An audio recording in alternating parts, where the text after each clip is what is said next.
after my car wreck. They got me $500,000. I'm Brent. And I'm Jay. If you've been hurt in a car wreck, call us. It's just that easy. Call 265-1100.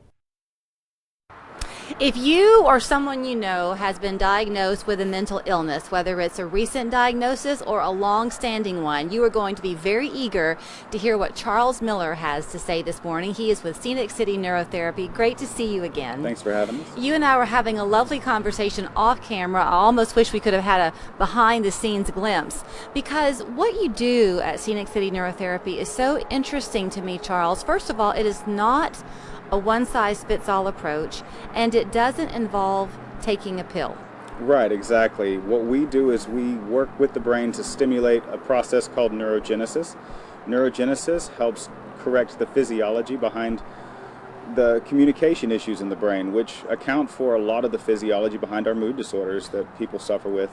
So you are using in your practice right now ketamine, which I'm going to let you kind of remind our audience, because you have a lot of background as in the anesthesia world, correct? Correct. I'm a certified registered nurse anesthesiologist. We work in every hospital administering anesthetics in Tennessee and most of the United States. So ketamine, in the past, if not even currently, can be used as a pediatric anesthetic. That's correct. It's approved for 6 months and older. It's the safest anesthetic that we have, and it is surprisingly the one anesthetic that stimulates this process the best. So it does not mean that when you come to see them, they're going to anesthetize you. It is not that. No, it's all very low dose. It's called sub-anesthetic dosing. And so what that means is we give you a very low dose, slowly infused over a period of time, so that all of our patients are aware and awake and can communicate the entire time. What it's doing is a natural process, you were saying, that regenerates a protein.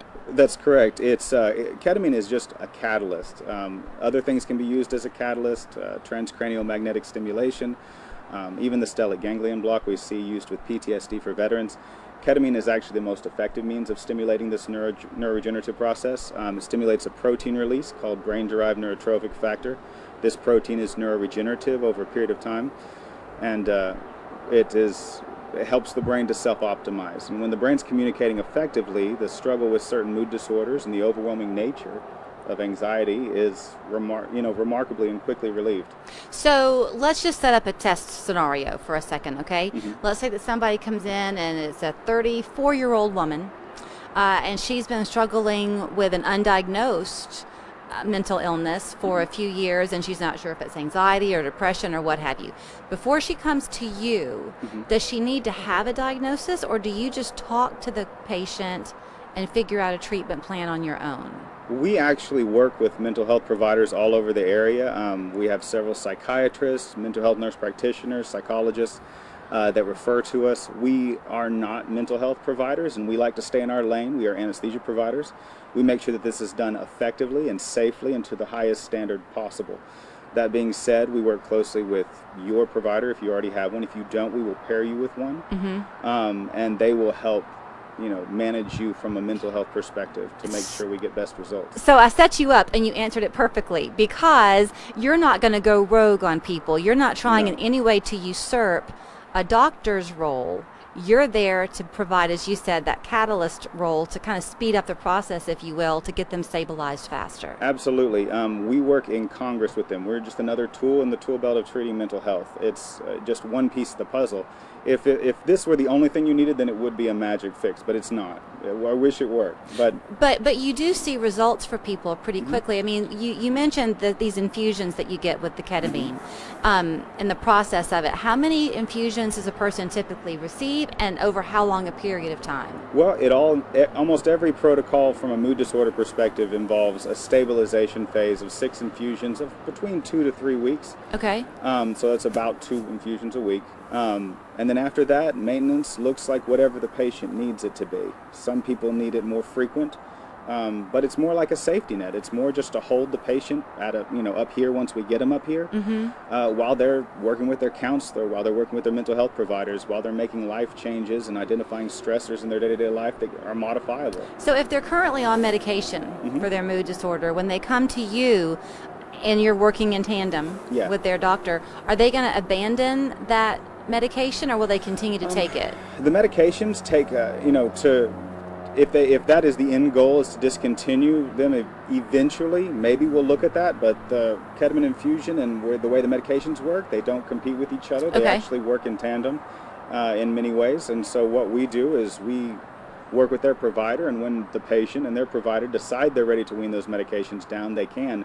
But it wouldn't inhibit them from going forward with this process. Is part of the win-win here, Charles, that the medications you say are not really intended to last permanently, and so people find themselves on this roller coaster of trying one and then another and then another?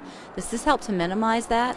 One of the great frustrations I see with a lot of the psychiatrists and mental health providers out there is that they can only get so far with their patients, and because the medications help the patients reach a point of stabilization. But stabilization is not a permanent fix. Stabilization is just a temporary fix so the patient can start doing the work and moving themselves forward to a point to where the medications are less necessary. Problem is that we don't often see that. Most of the time people get to the point of stabilization, and then that's as far as we get. We're kind of the next step.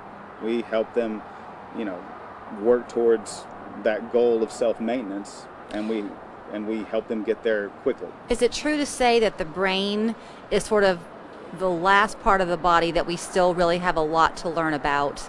It's because everybody's brain's wired so differently. There's a lot of theoretical science involved in psychiatry and mental health. That being said, we know a lot as well.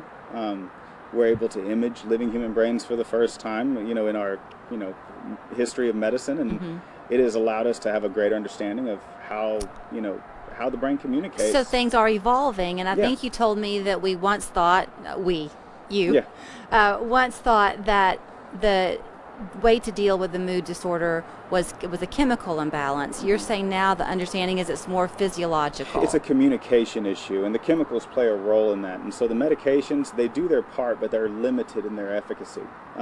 What we do is we stimulate neuronal regrowth and enhance the communication of the neurons themselves. And so the neurotransmitters, or the chemicals, upregulate to meet the need automatically.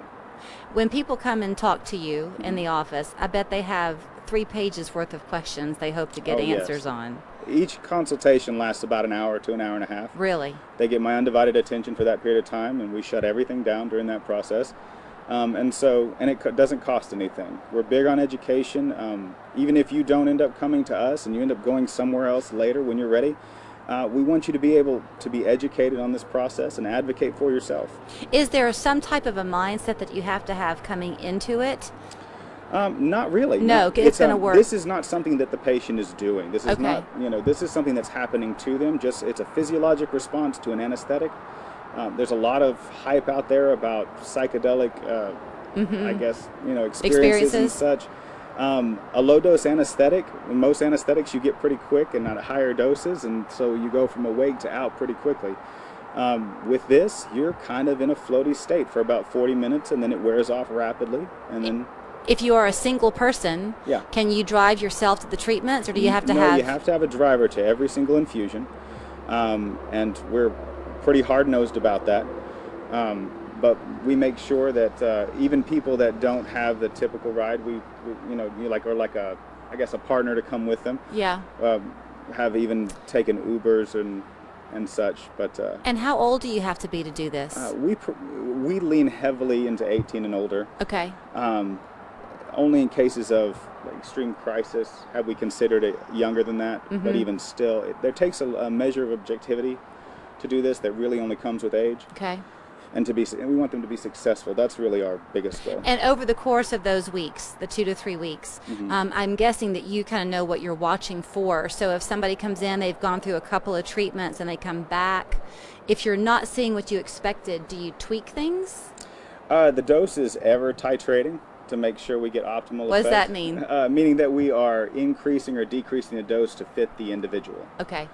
Some people I look at and have an idea about what their doses should be, but then they go through the process and I see that maybe it was too low, or maybe that was a little more than they needed, and so we can adjust it for their comfort and for success. It is a fascinating conversation. You must go home at the end of your day every day and sit over the supper table and talk about what you saw that day.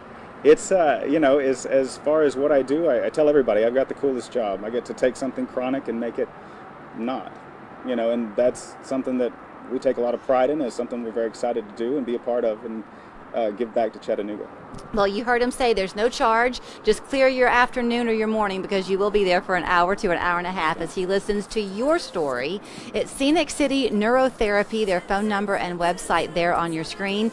Give them a call today, see about making that appointment and how these treatments can help you. Great to see you, Charles. Thanks for having me.